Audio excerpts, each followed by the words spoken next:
That's right. Pledge allegiance. Pledge allegiance to the flag of the United States of America and to the republic for which it stands, one nation, under God, indivisible, with liberty and justice for all.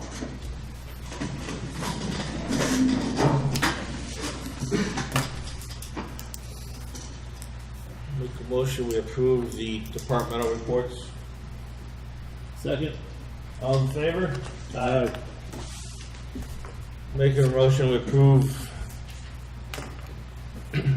maintenance warrants fiscal year 1681 and fiscal year 17 3, 4, and 5. Second. Any discussion on those exciting things? All those in favor? Aye. Aye. I'll take one just in a second.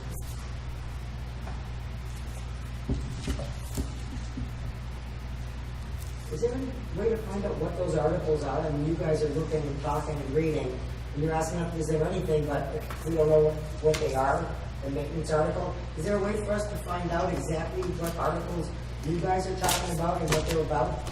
The maintenance warrants are basically just the bills that they're paying. That's what those are. It's the payroll warrant. It's called a warrant, but it's the salaries we're paying people, the bills we're paying, things of that nature. Okay, the maintenance runs the bills and then you guys pay them. Yes. All the departments incur the bills and we pay them, yes. Oh, okay. Okay? All right, thank you. We have a common vic license for Tom's Kettle Corn and Wildflower Honey, Ludlow, and this is for the town, no specific location. Red Fire Farm, I guess. Must be for the tomato fest. Must be for the tomato fest, yeah. And we have one for Ellie's Oils for also Red Fire Farm, must be the tomato fest. That's from out of Northampton. Motion to approve. Second. Any discussion? All in favor? Aye. Aye. We have some Dufresne's requests.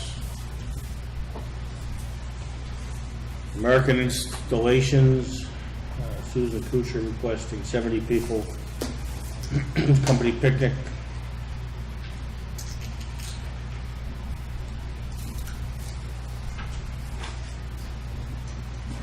You want to hold that one, doesn't indicate on alcohol. Okay. Put that one on hold. Granby Charter Days have fireworks on the Friday night, the September 5th, 16th, and they're requesting to park from dusk on the 15th for setup all day on the 16th, and they depart on the 17th at dawn. They have to clean up before the horse show.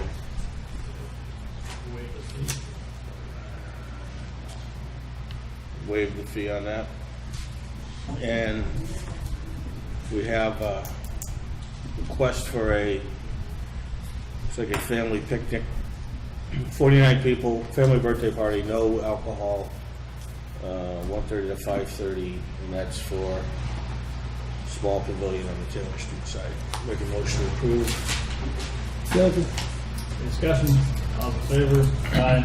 Aye. And finally, we have a sewer abatement request from Fred Marion, Eugene Marion, 28 Pleasant Street. Bill was $614.25. Abated was $477.75. Adjusted was $136. They're billed on an estimate. Is that correct? And they have metered the amount so that every year when the actual meter is read, the billed amount is adjusted or abated by the actual amount. Is that accurate? Make a motion to approve. Second. All in favor?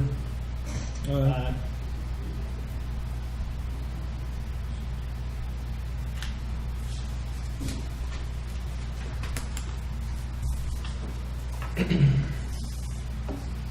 At 6:35, we have an appointment with Tom Scanlon, the town auditor. Come on up, Tom.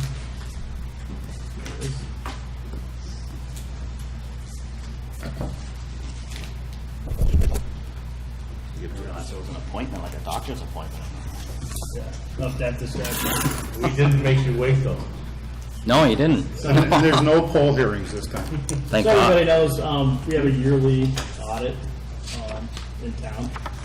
And it starts, what, February, March? When he gets Yeah, there. March, April. Okay.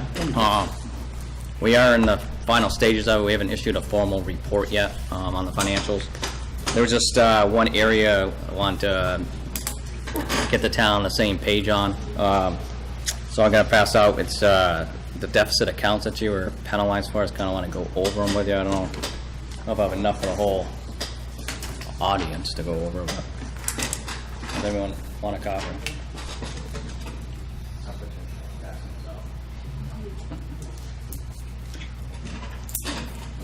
So the town's free cash was reduced by some large deficits this year.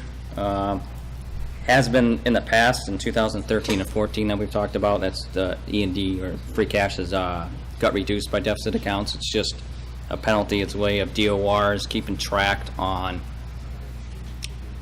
making sure you don't go into deficit and they reduce your E&D. It's a temporary penalty on it.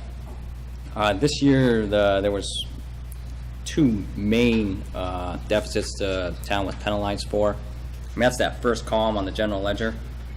And if we just touch base on the first one, the school lunch, it's in deficit $140,590. The ledger didn't have an accrual for the June claim that came in July.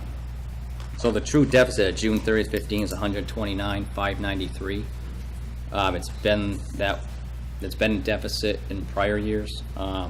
Something that the town needs to address and provide for that.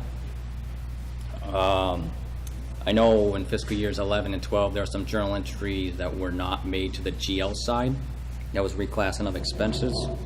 That has been part of it, and I think this year the school lunch program on the general ledger side is showing a loss of approximately $39,000. So going forward, the town's going to have to provide for this deficit and get it off your books. One, by providing for it at town meeting, which I would recommend, and raising it through free cash, or you could raise it on a tax recap sheet through taxation. Does anyone have questions on that? Just a little bit of context. Yep. Are there any school lunch programs that don't run a deficit? This day and age, it's very rare. Yeah. It's just the nature of the beast, I guess. Especially over the past years with they make changes to the nutrition programs. So Yeah. we see across the state, we've seen a lot of school lunches, their sales going down.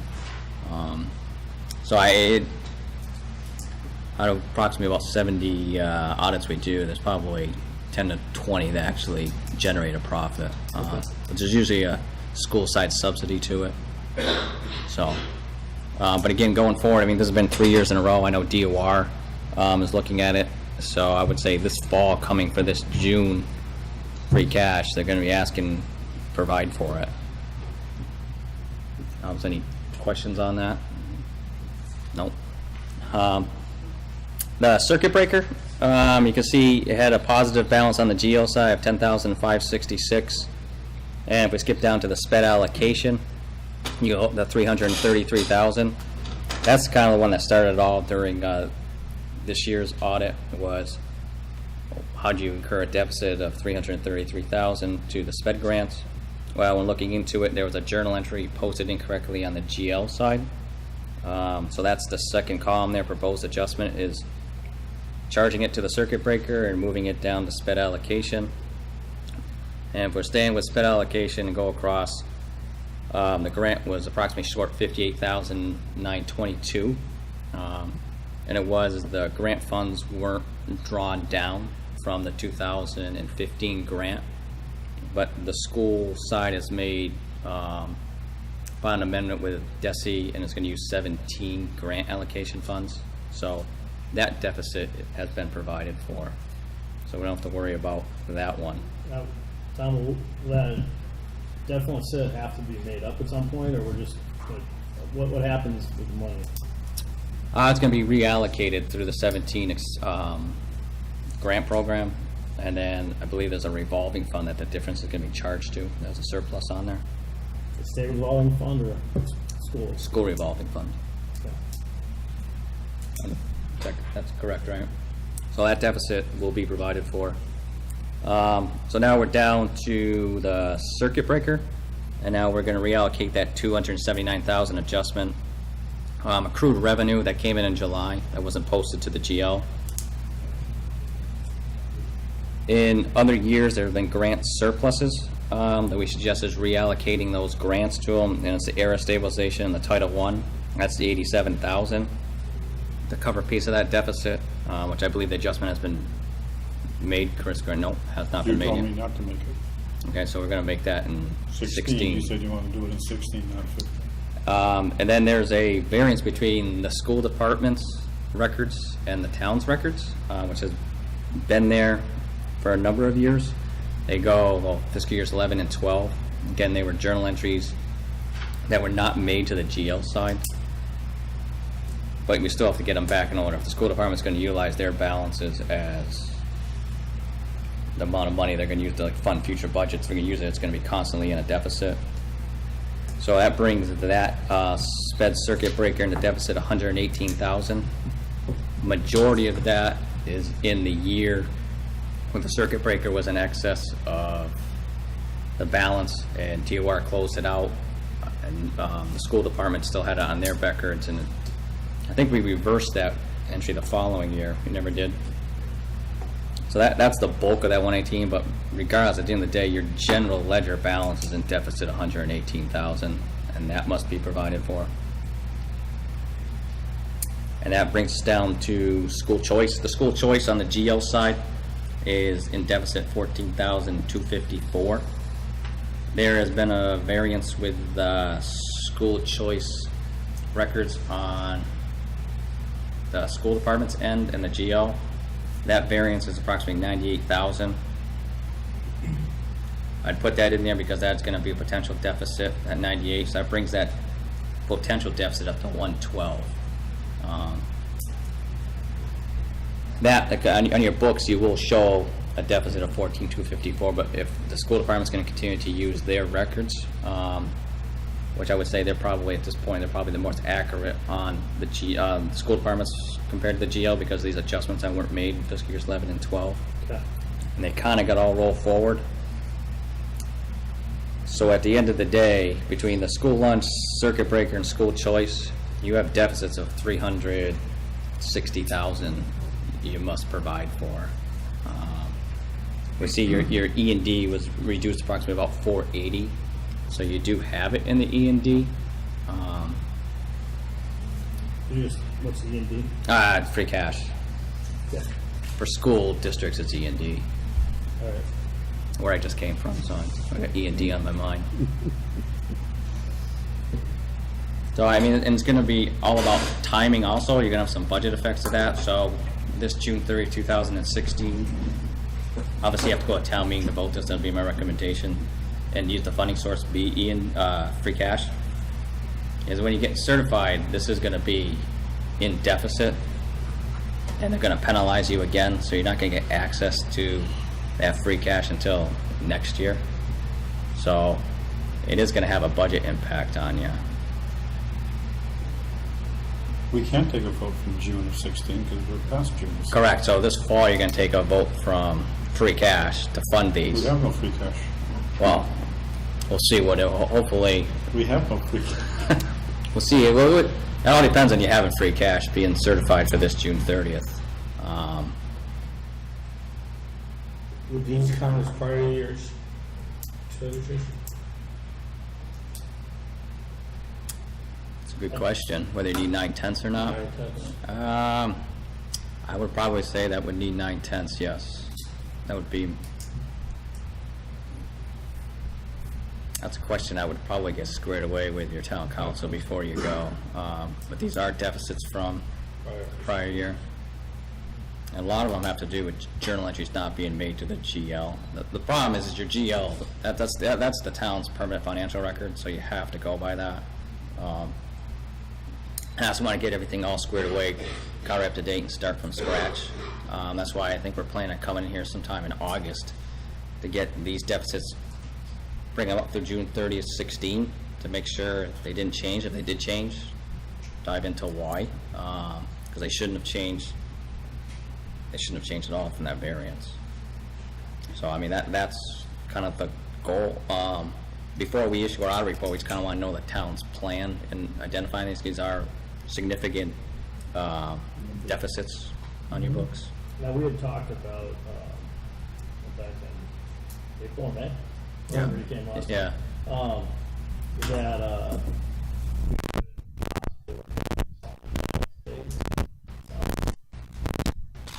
I mean, that's still there. That's kind of in the works. all right, so you're working on that, is that how it goes? He told me not to touch it. I think it's a combination of me and Chris, probably more me, but that's All right, well, you guys, in a sensitive time period right now. you have a relationship with the DOR. Yeah, I mean, so what's going to happen is this June 3rd, if you get your submit for free cash this fall or sometime before Christmas, the state's still going to penalize you for these deficits because you haven't provided for them.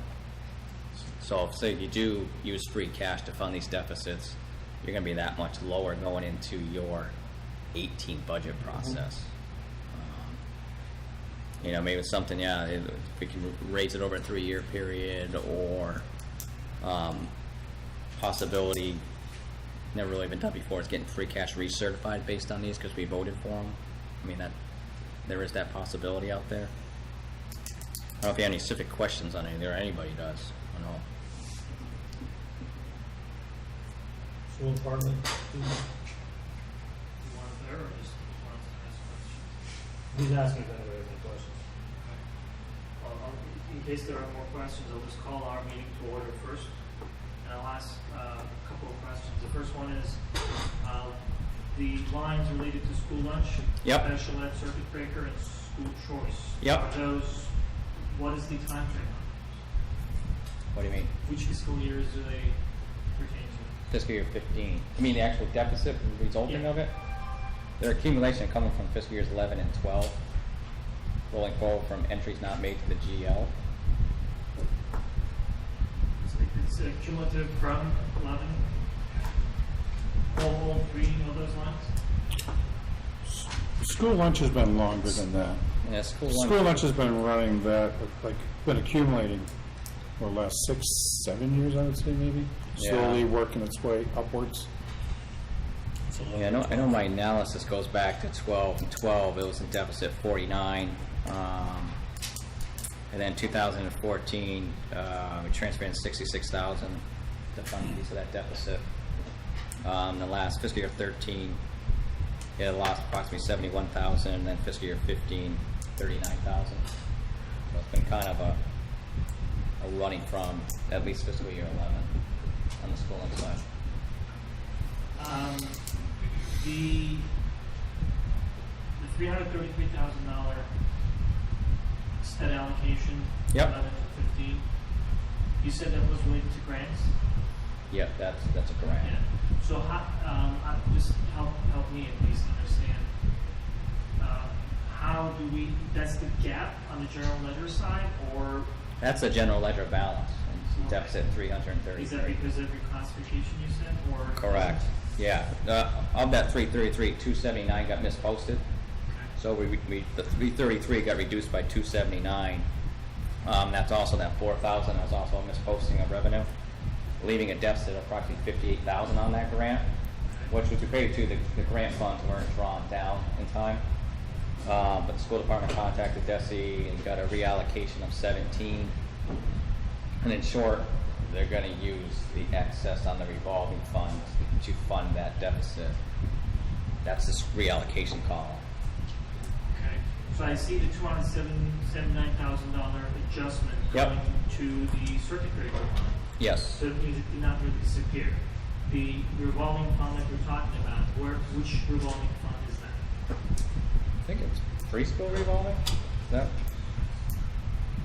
It's not on. It's not on here Okay. because it's not in deficit. It's a positive balance of 64,000 approximately. On that particular Yes. fund.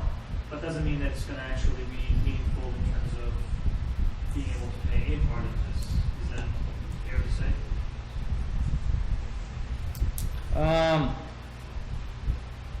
Yes and no. I mean, if it's gonna be used as part of a grant allocation on 17's grant, you're gonna be able to spend that on sped, and then that's gonna alleviate that balance in this, the revolving fund to be used to this deficit. So you're gonna take fiscal year 17's grant and charge expenditures that would be the revolving and reclass them up to the sped grant. So you're not losing out on additional funding.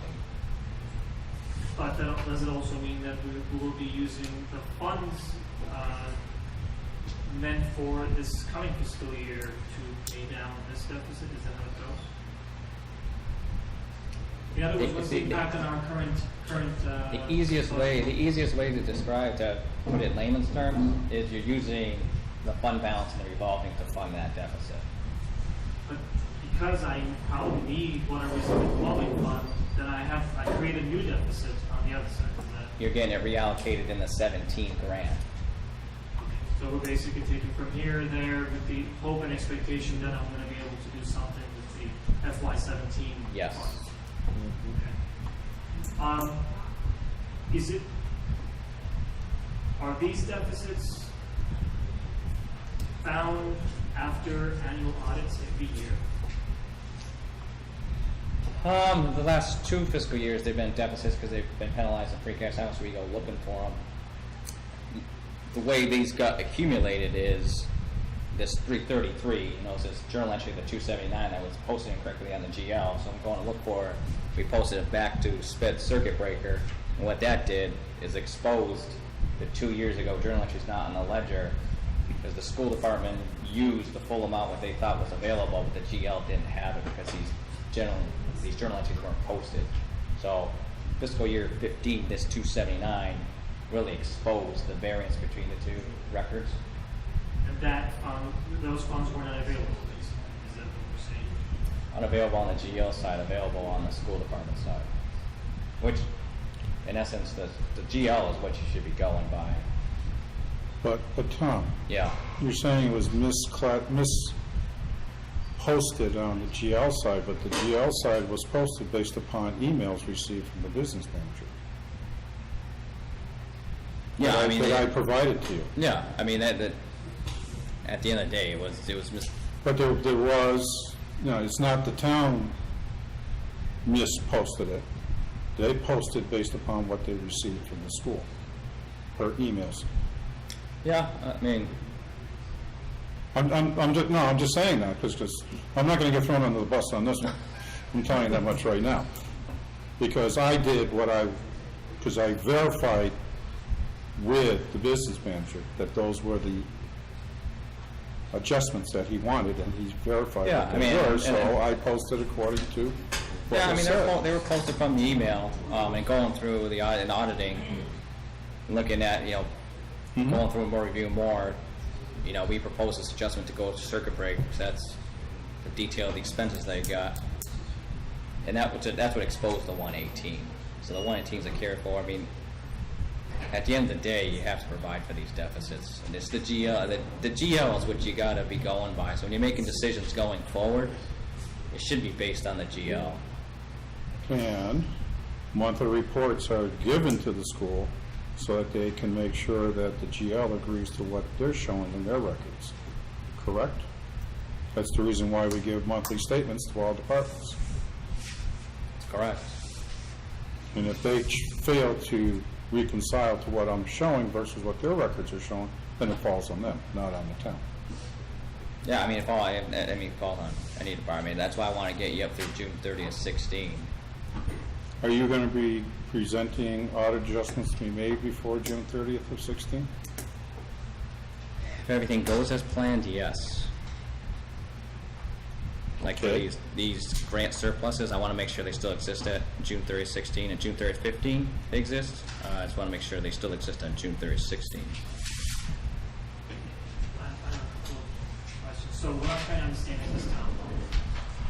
What I heard you say is that the school department thought they had the funds, so I'm assuming the funds were there. on the school What, department side. I mean, that means there was money that was available to spend, right, on the school side. Whether or not they're classified right or wrong, I'm just trying to basically go beyond the accounting and understand whether there was real money to be spent. The $279,000, was it real money that was available to the school?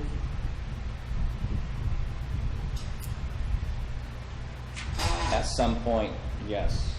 It just, So what I'm trying to understand is this. In my mind at least, it's simple movement of numbers, but what I see here is that if that money existed, let's say on the general ledger side it was negative, but if we determine that the money already existed, why is it moving up to the special education circuit breaker line as a negative number? Because it tells me that that amount never existed. Because we took it from this balance now to the other side. Yeah, as a negative it number. existed under circuit breaker and under the school department's records. Under the school department, they thought he had a balance higher in circuit breaker than they really did on the GL side. So the GL side is where where the cash sits. So you have cash as your debit, now your credits are these fund balances. Well, the general ledger is showing one amount, the school department saying, we have another amount. So if that number's higher, they spent it thinking it was there, but on the GL side, it was not there. So let me just try one more time on that account, so maybe I'm missing something that is very obvious. When I look at two separate lines that have the same number, Yep. the total is zero. That means that never existed bill. Correct. But based on the narrative that you provided, I thought that the money existed at least somewhere.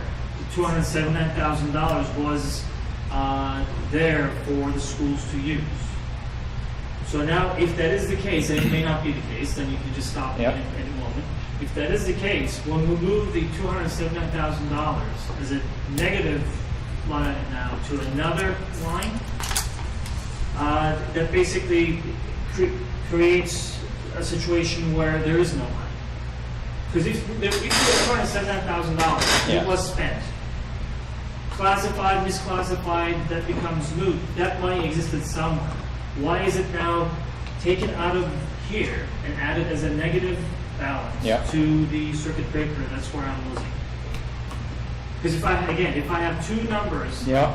that are identical on two different lines, that tells me that that amount never really existed. Am I misunderstanding? Am I misreading something?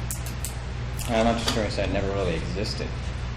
Emery, what I think Tom is trying to say is, we had two buckets of money. Right. We said to take it out of this bucket, which created the minus 333,000. We shouldn't have taken it out of that bucket. So we took the money out of circuit breaker, put that money into the sped grant, but we really didn't have enough money in circuit breaker to move it. But we're just reclassifying how the money should have been reported based upon the school records. That's all we're doing. And that's good. And that's all we're doing. That's why one equals the other.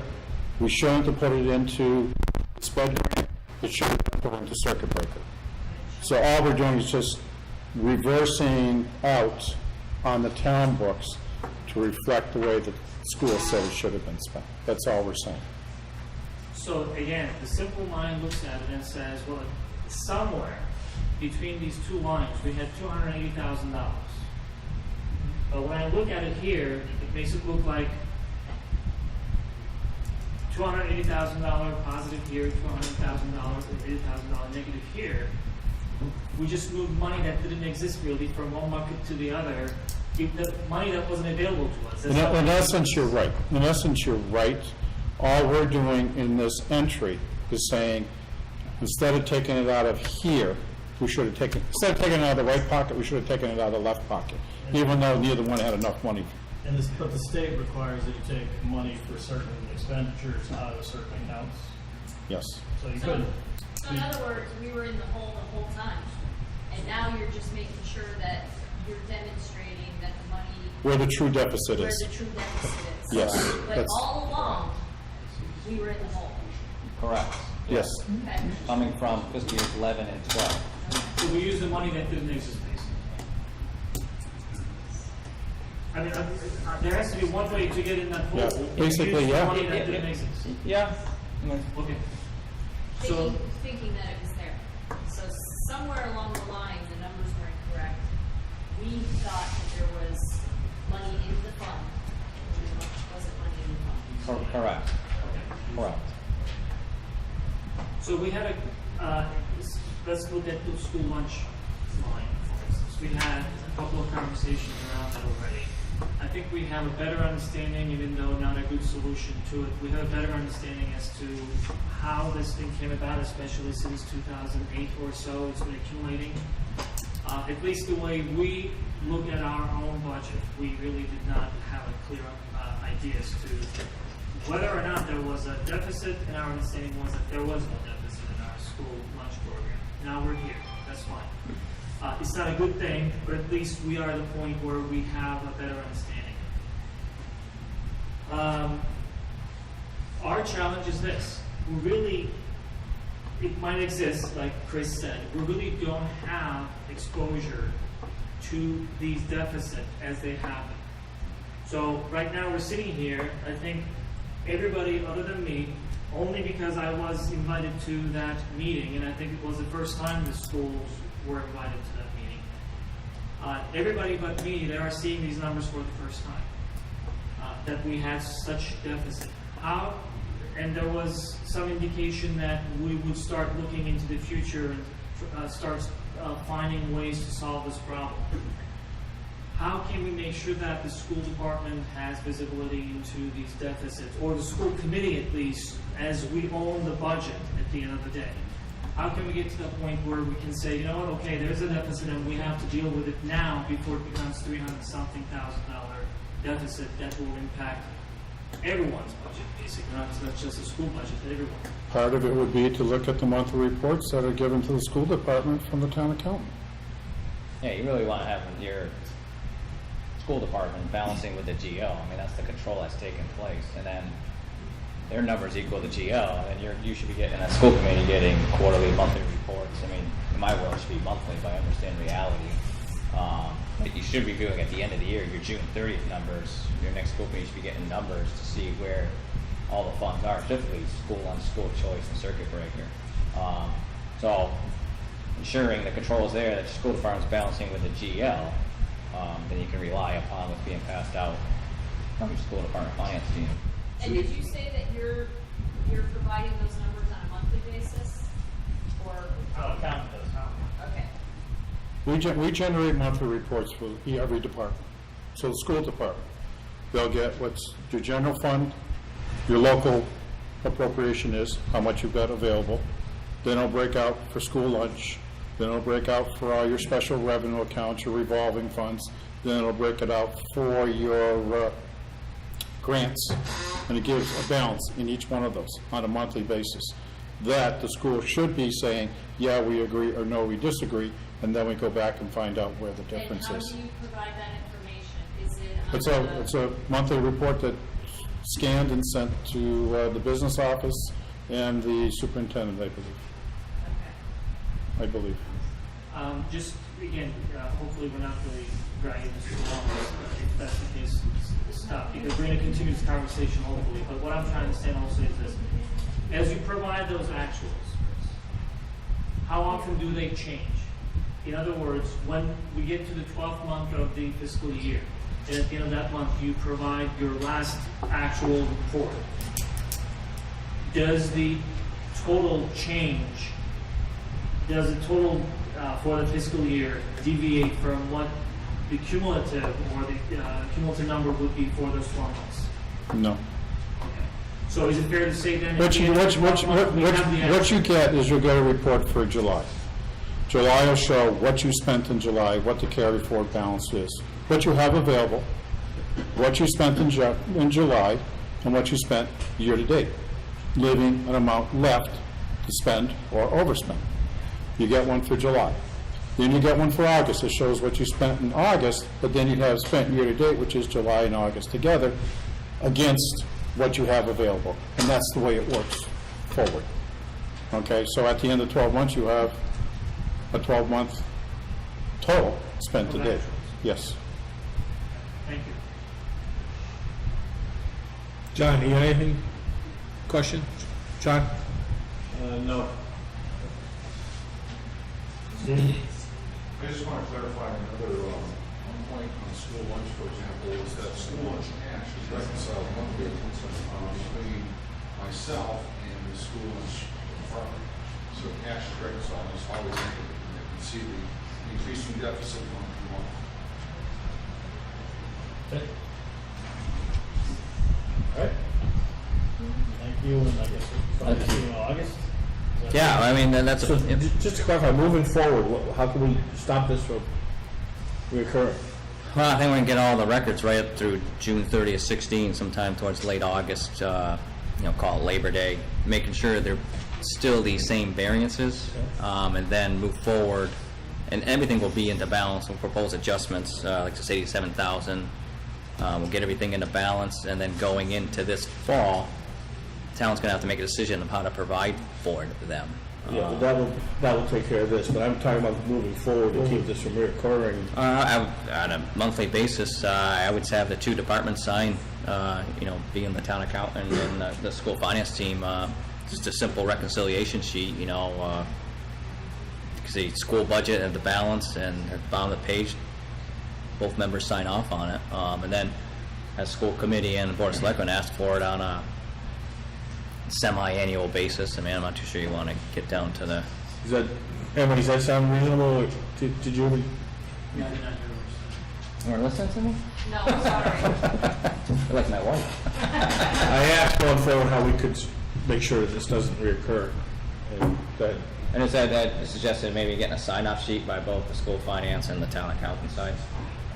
Just simple, here's the GL balance, here's the school balance.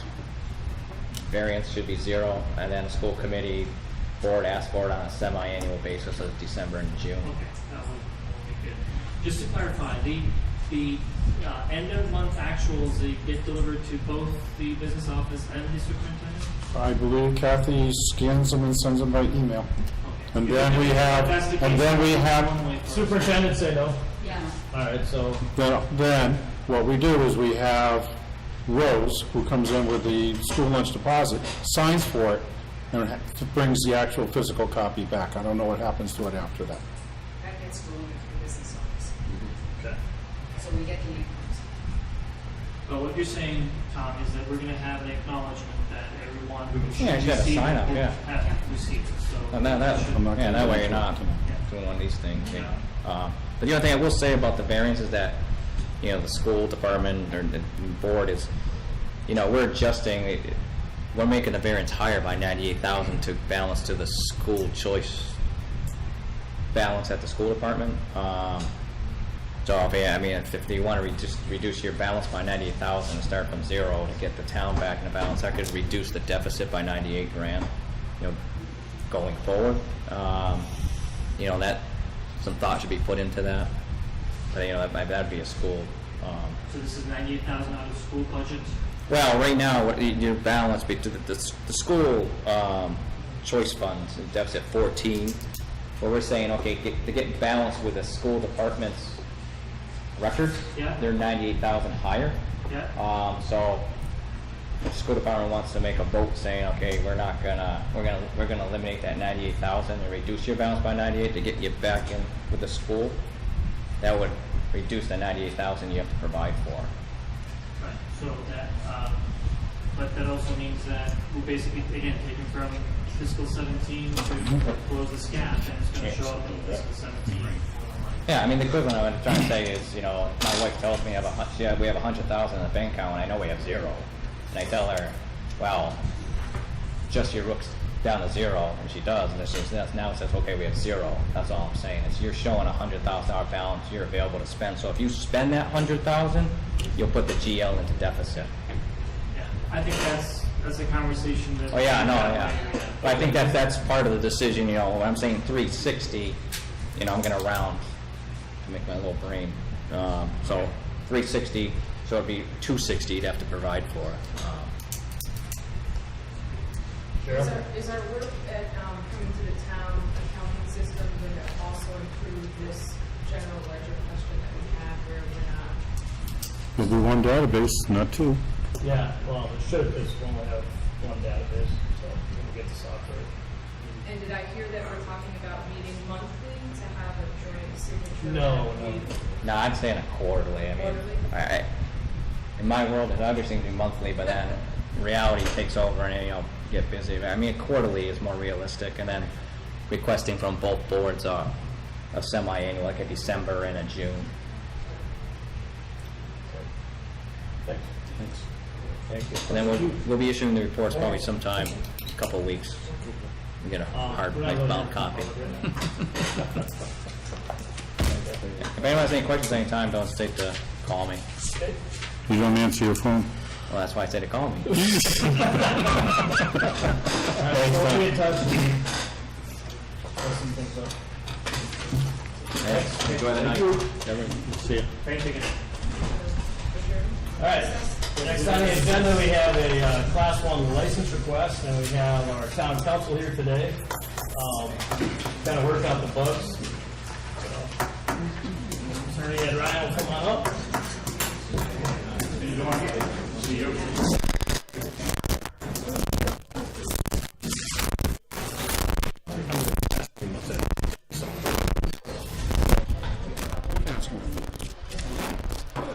And we have another question for you after this. Sure.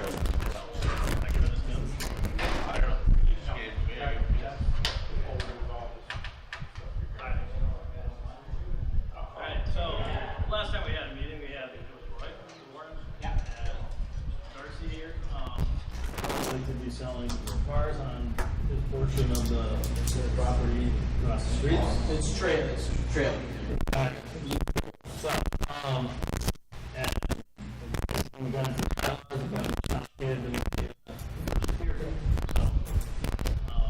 we need to follow the bylaws and Massachusetts general laws, so we have our town council here. Go through the Sure. I had been furnished some time ago, I think, by Chris Martin, with an application that was dated sometime back, I think, in April, for the, got it in front of me. Now, do you have the new one that was read? I do. And when I received that application and reviewed it, in response to one of the questions on the application of a Yankee Glass Comet Incorporated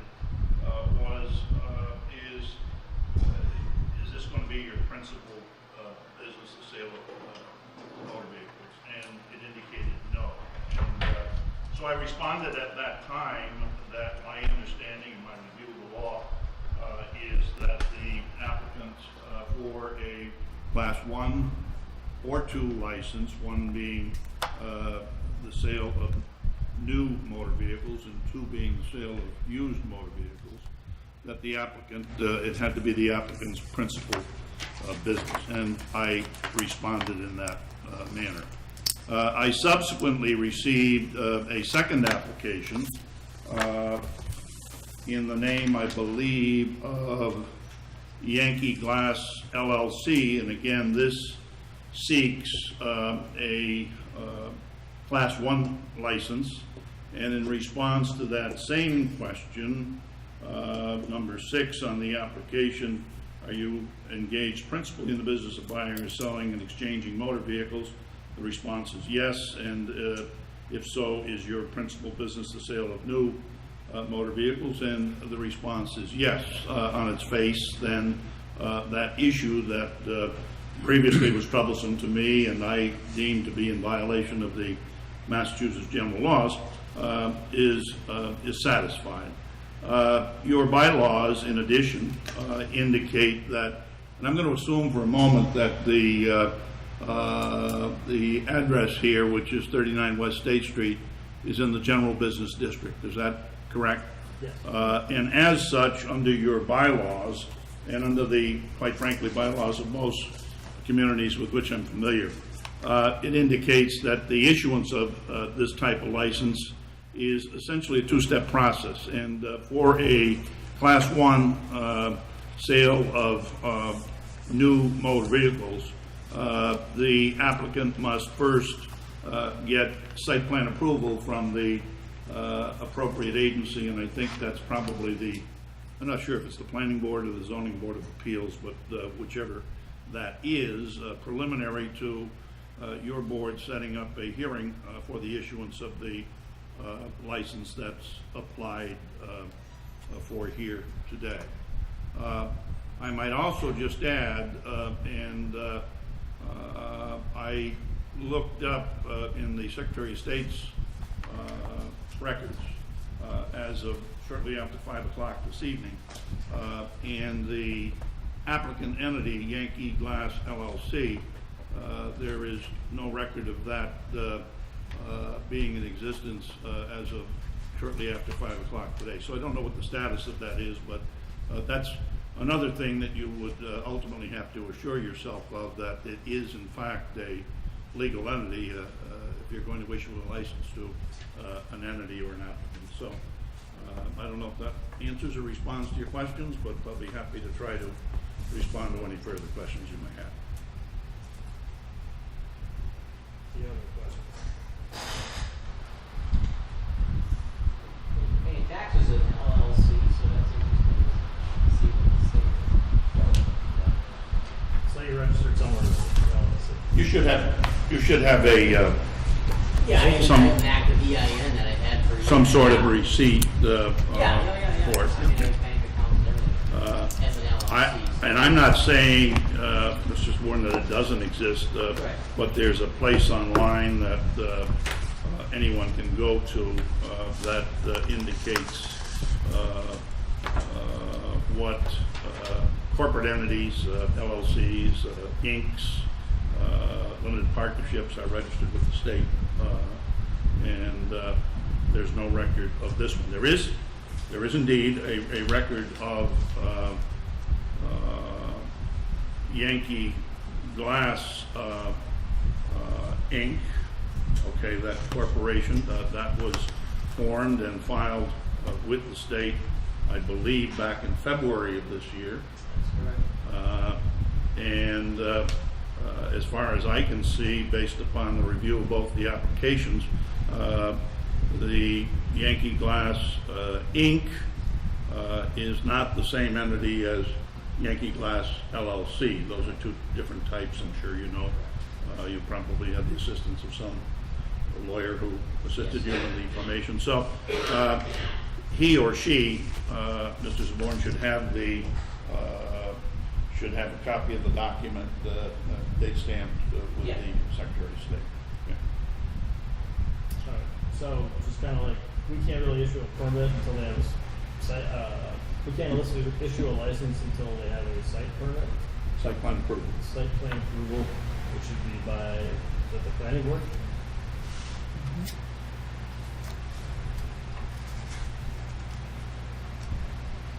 Zoning board of appeals isn't required because it's allowed in that district. Okay. That's just saying that.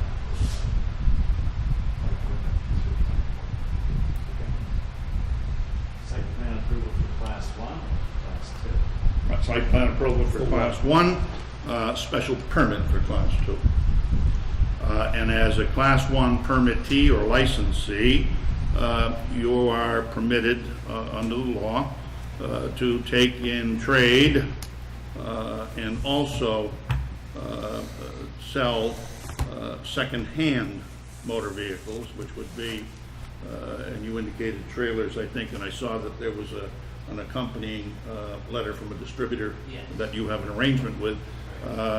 So my understanding, based upon the parameters of a Class 1 new motor vehicle license, is that you are authorized to sell new motor vehicles, or in your case, new trailers, as well as trailers second-hand that are taken in trade, and also if you wish to engage in the purchase and sale of used trailers, you could do that as well. There are other requirements in terms of bonding that you may or may not be familiar with. That I had a bond the first time I went through this, and I just canceled it because I can't handle it. The bonding is only for class 2 license. That's correct.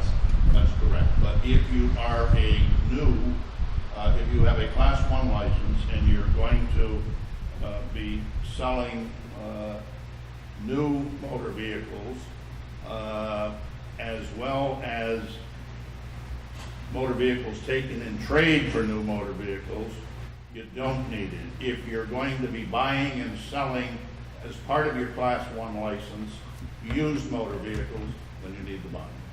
No, not according to the state. Well, according to my reading of the law, you do. That's where he stands. I don't know what else. Yeah, this might be, Copy of that, where it says you have to go, you can go to the zoning board of appeals or the planning board for a class 1 license. it's in the zoning, It's in the it's in bylaws. the bylaws. Ed, does a trailer qualify as a motor vehicle? Yes, it does. The definition of motor vehicles under Chapter 90 includes a trailer.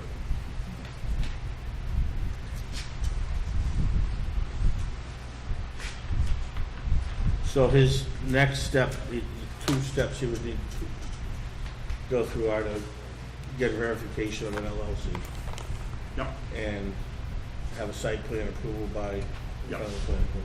yep, Now this says used. yep. Up higher. This is auto sales. This is the new, for new cars, okay? These are the standards and conditions. Yep, yep. And site plan authority. So these are new vehicles where you're also. Where does it say new? It doesn't say new, This is- but this is the sale of used motor vehicles.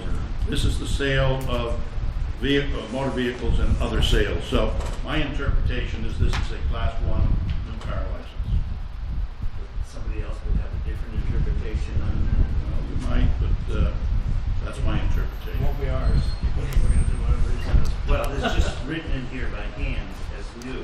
It's not printed on the schedule.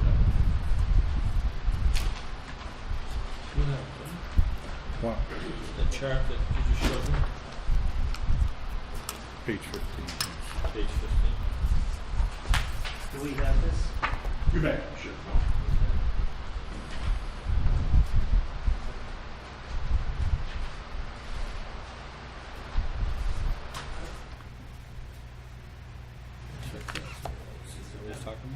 But it doesn't say Alright, new. okay, could be more Here. helpful with that. But it doesn't say new here. Oh, I see. That's what he's saying. See, on this one it says Just a used. little humor I'll share with you on my way in here this evening. I was getting out of my car and an elderly woman came up to me and she said, what's going on in here with all those motor vehicles? And I said, she says, is this the senior center? I said, yes, it is. But I said, I think there's a there's a meeting of the Board of Selectmen. She says, well, I thought so. She said, with all these fancy cars here, it couldn't be a senior activity. Sorry, I don't find it funny. A lot of people struggling, it's very tough. So, Ed, just a question came up earlier on the school issue. I don't know if you were here during most of that or not. The deficit, I was not. there's a deficit from prior years. Yeah. And that's gonna sometime have to be reconciled at a town meeting by taking money out of free cash. Is that gonna require a 9/10?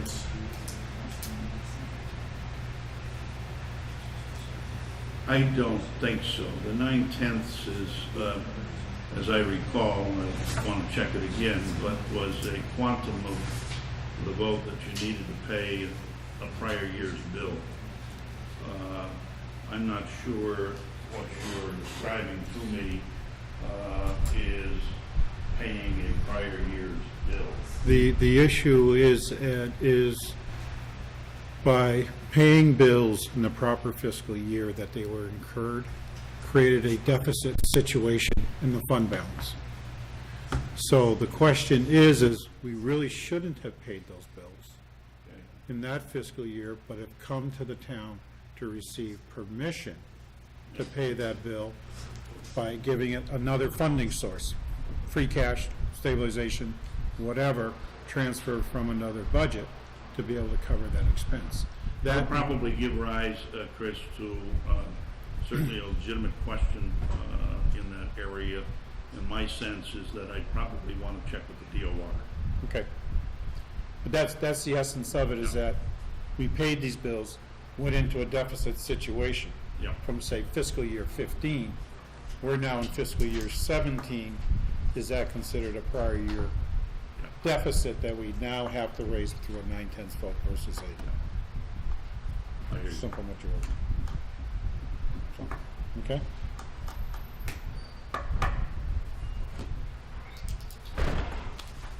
You're welcome. Thanks, Ed. Have a nice evening. And before the board gets into this next item, we had gotten into MSBA had sent a letter regarding the last set of documents we sent, which I think is 60% construction.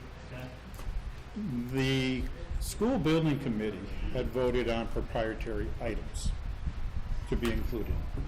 One was that the existing membrane roof on the East Meadow School, we want to keep it, and that any necessary repairs should be done by the company that installed it, Carlisle Roofing. It's their roof that we feel that this should be considered proprietary for that part of the project to retain the warranty. The second proprietary item was the temperature controls. They want, the school building committee voted on automated logic, because automated logic is used by the rest of the town of Granby in its buildings. So we're only going to have one type of a system. And the third item was the phone system. The school currently has a NEC Univerge SV8100 system, and they want to have any phones that are put into this new building to be that type, so they're making that a proprietary item. MSBA is requesting a vote of the Board of Selectmen, and I have a little letter here to sign that basically says that you addressed it and you formally voted that these three items would be proprietary items for the new pre-K through 6 building to be constructed at East Meadow School. How would this affect the bid process? Because they can't now bid another, say, temperature control system that would be cheaper. This is what we want, whatever the price is, and they have to bid it. Isn't that kind of a risky? It can be risky, but the issue is they don't want to have No, I- 10 different type of systems out there. Yep. These- Not public, no public participation. Can answer questions for you later if you want. But basically, that's what that's about. Thing is it probably is, it's been cheapest all along with everybody else, so. It's pretty much. We got it in library, we got it in the public safety complex. And it's a system that's already, the system is going to hook up with the other system, Yes, I'm assuming. should. No, I can understand, I'm just wondering where that leaves us bid-wise. I mean, the roofing, there's no question it should be the company because of the warranty and all that. And the phones, I think they just bought this phone system, and I think that was something recommended by the school safety officer when they did it, because of the features in the system for, is it lockdowns and emergencies and, Yeah, they're probably Has all on the those state type of- bid list anyways, so, yes. I make a motion to approve. Second. Any more discussion? All in favor? Aye.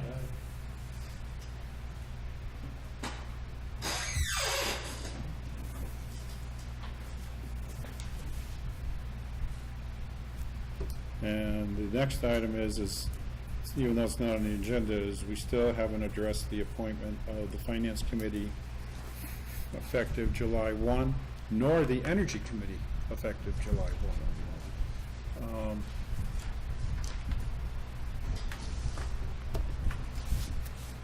At our last meeting of the board,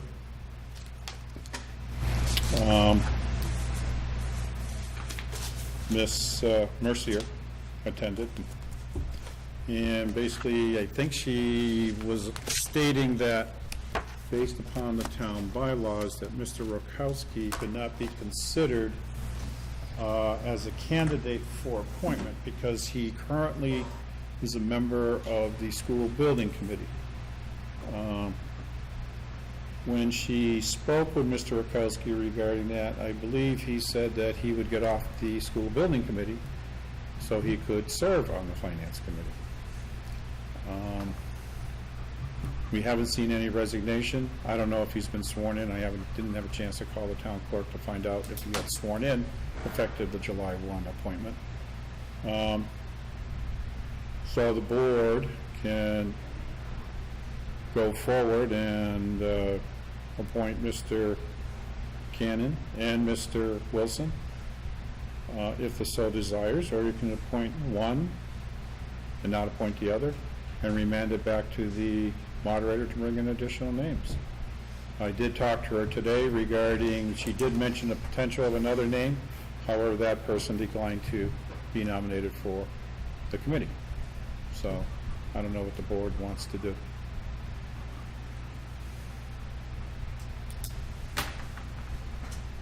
I'll make a motion to appoint Scott Wilson and, what's the other, Mr. Cannon? Robert Cannon. Robert Cannon to the Finance Committee.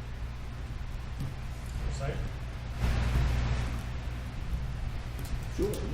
You can for discussion purposes. No, I'm just thinking about, All right, now, yeah, now we'll have discussion. no, I mean, the qualifications of these individuals. I mean, are they highly qualified? I mean, not disagreeing, but. I don't think there's any question about their qualifications. Okay. I mean, that's one of the things that I'm concerned about. I mean, John, do you, offhand, can you fill us in on the qualifications of the two members? They're already members, right? am I? Scott and Rob?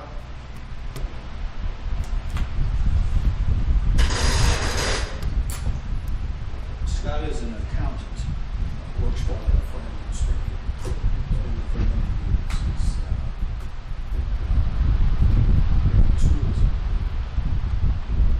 Yeah, he's fairly good with that. He's been on the finance committee for probably 6 years. In fact, I think he was nominated by Mark's father. He was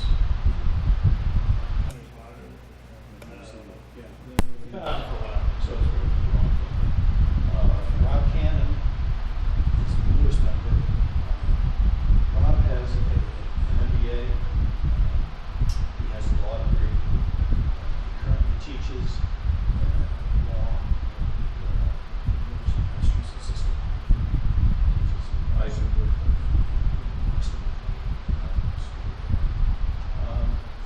He has started a number of businesses, he ran a law business for a while. No, I'm just, so you're actually fulfilling my question of qualification, trust me. I mean, you're not, I'm just, you double check. And no, absolutely. And my experience with both of them for years has been, they've both been willing to think about the issues. We had some fairly long, fruitful discussions on both sides of all the issues of the finance. And both participate very well, express opinions, and argue about both sides of the question, so we can clearly understand the issues.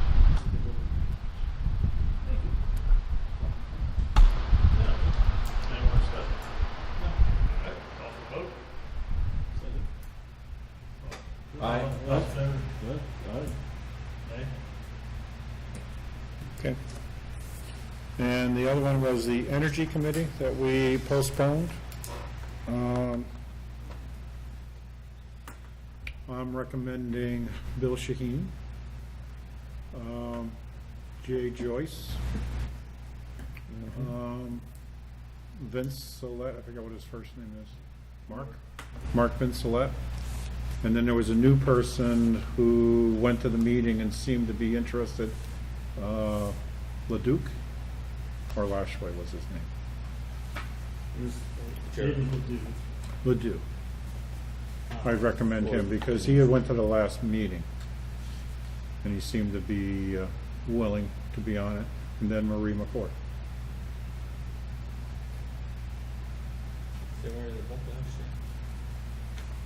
No, Yeah, they should be Energy Committee.